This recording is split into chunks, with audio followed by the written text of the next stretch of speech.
originally wrote the script in 2002, and then over the next few months, I came up with what was the eventual script. And we shot for 24 days, 20 days in Shreveport, Louisiana, and 4 days in Los Angeles, California.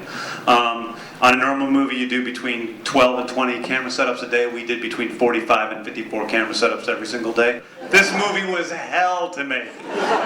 Total hell. It really was. It's like, I have one time I went to see Cirque du Soleil. My friend was a dancer in Cirque du Soleil. And I went, and she was dating a guy who was a trapeze artist in the show. And we went out to eat dinner after the show was over. It was Mystere in Vegas. And afterwards we went out with this guy, and I was so astonished by how amazingly beautiful this guy's work was, going back and forth on the trapeze. And I said to him, wow, it must feel awesome to be going up there every night and doing that. What do you feel inside? What does that feel like? And he said, I felt nothing but stark raving terror the entire time. He's just simply afraid of falling. And that's really what I felt like the whole time we were making this movie. I was just afraid of getting my shots, you know. It's just, every day was just hardcore. So it wasn't fun. The story behind how I got the character, basically my ex-wife, Jenna Fisher, is on The Office. And I wrote the script a long time ago. She always loved the script. She called me up 2 years ago and she said, why aren't you making that movie? I really love that movie. And I said, you know, we had financing for a while, but none of the people that wanted to do the movie I thought were right for the role. And it's a very esoteric film. It's a very dark film. My manager didn't necessarily want me to make it. And that was, you know, part of it. And then also I just couldn't find anybody for Frank. And she said, have you ever thought of Rainn, who I'd known for 5 years? And I was like, yeah, that works. And I sent the script to Rainn, and he emailed or he texted me back an hour and a half later and said, I'm 22 pages in, my hands are shaking, I'm in, I'll do this movie no matter what. Rainn and I just kind of saw eye to eye from the movie. I mean, the one thing that I know that I really wanted somebody who was going to have some respect for the character and not just play him, you know, just like a complete loon the whole time, you know.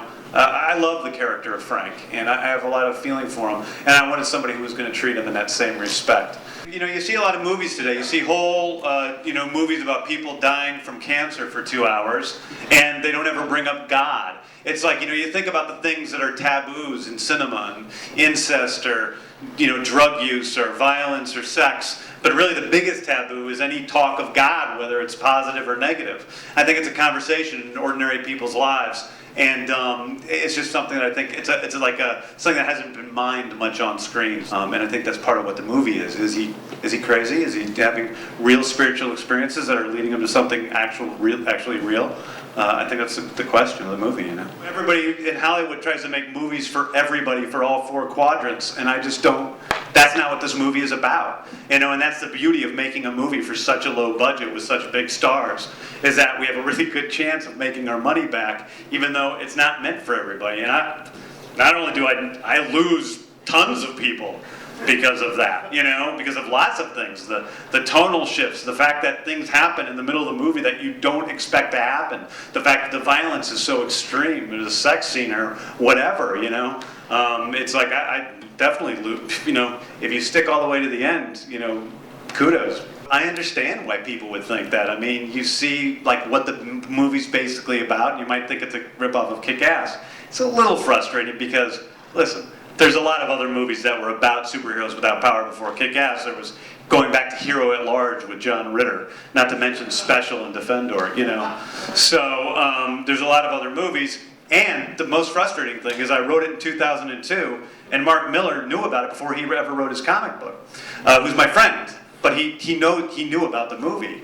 So that is a little frustrating, yeah. You know, and he's a great guy. And I'm not saying he ripped me off. He had his comic book in mind, but my script was out there and getting produced while he was working on Kick-Ass. So that's a little frustrating, sure. But that's the way things go.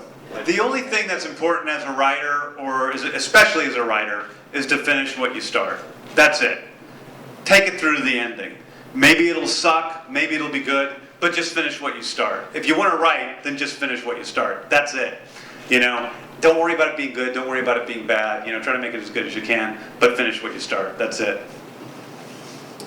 All right, James.